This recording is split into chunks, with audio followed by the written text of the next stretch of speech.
Mars, ganyan ako ka ano bang... ba? Actually, now kasi, actually ngayon, marami na talagang girls na nagpapa-hard to get. Kasi, nami-misinterpret siya ng ibang tao. Kuwari, may naliligaw na lalaki, gusto mo siya. Yung mga ibang girls talaga nagpapa-hard to get. Kasi pag, alam mo yung mga ibang friends mo nalaman na nila easy to get kayo, isipin nila agad na malandi ka. Ay, tama. Yan yung guys, isipin na malandi yan, hard mo, easy niya kunin, Kaya kailangan din, di ba? Kaya kailangan din. Pero wag naman yung sobrang, alam mo, yung sobrang pinapahirapan mo na talaga. Yung okay na, kaya may advantage talaga na mahirapan yung lalaki na pero sakto lang. Sakto lang. Pero yung babae kasi gusto nila yung ganun eh. Parang nararamdaman ang ganda-ganda nila. Hindi. Meron akong kilala na gano'n. Totoo yan, Mars. May kilala akong gano'n. Parang feel na hard to nila. get siya kasi gustong-gusto na yung idea na nililigawan siya ng marami. Tapos lahat doon, pasusunurin lang niya. Wala siyang sasagutin doon. Pasusunurin lang talaga niya.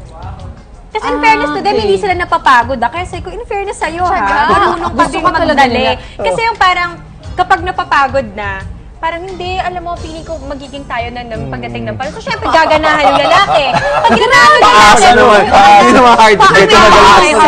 ulit. Kasi, kumapit na eh. Tapos, medyo pag lumayo na ulit, Ganun ka na. oo, effort siya ng very light. Patubin ka na ulit.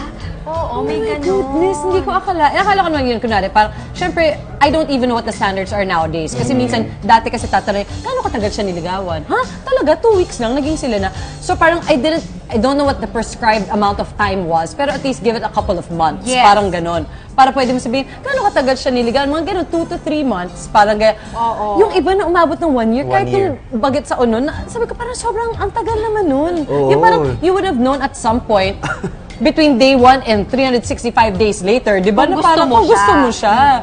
So parang sasaktuhin mo din siya, pero it depends din on the personality of the guy. If he likes you well enough na tsatsagain ka rin niya ng konti ng a few months, or siya din, parang shopping around din siya. Ay, hindi pumush dito na ako sa kabila. Ako kasi naniniwala ako, alam mo na agad yun pag gusto mo yung tao. Totoo naman. Pinapatagal mo na lang kasi gusto mo siyang makilala. Totoo. Tapos, at saka para na lang masabi din na at least niligawan mo ko ng ganitong panahon. Yes. Pero alam mo na yun right then and there na gusto kita eh. Yan, Alam ko rin tama. magiging tayo. Pag sumopra na yun dun sa time na yun, nagpapaasa ka na lang.